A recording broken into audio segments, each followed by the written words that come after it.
Larkin stepped closer to him, and Titus swore the air was charged with electricity as the fine hair on his arms stood to attention. Like with most of his keepers, Titus had to slightly look up.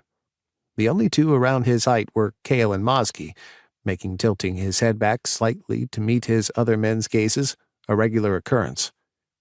Larkin's hand reached out, and Titus's stomach erupted in a fit of butterflies as he waited for the slightest touch from the man who would soon be joining his keepers, his mate. A crash had Titus glancing away from Larkin. What was that? Seth was by his side in seconds. Libby had her sword drawn, and Kaio was next to her, guns aimed at the ground.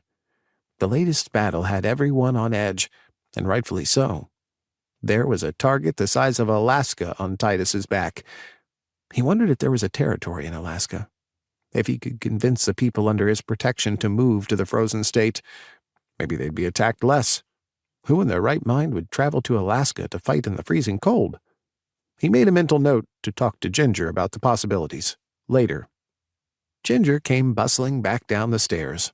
She looked frazzled, and they had only just got home. Titus touched their link. It was fainter and not as solid as his bond with his keepers, but it was enough for him to touch it. Ginger's wide eyes went to him, and she gave him a tight smile, and he tried to send calming waves down her link, like he had done for his keepers before. She seemed to visibly relax a little. More of Titus's keepers moved toward him, and Titus waited for someone to inform him what had broken, but everyone looked just as confused as him.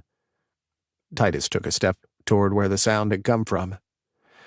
You know, going toward the sounds is like the #1 no-no in horror movies, Kale said.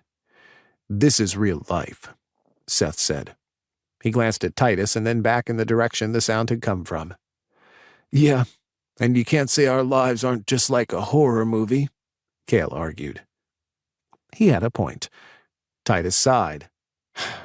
The staff? Ginger shook her head. You told me to let them have an additional day off, so I told them to be in the mansion tomorrow, and the construction workers for the pool aren't scheduled to come back until tomorrow afternoon. I shall go check, Larkin said. Seth growled, and Larkin stopped in his tracks. Sorry.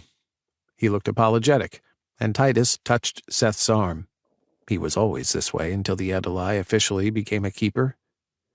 Titus. He was the head guard for Caspin. He's used to leading. Give him time. Seth. I know, but he has the capabilities to challenge me for my position. Titus hadn't thought of it that way. Titus. If he does, then you defend your title. Seth gave him a warm smile, and it felt as if his bond with him buzzed hotter than normal before settling.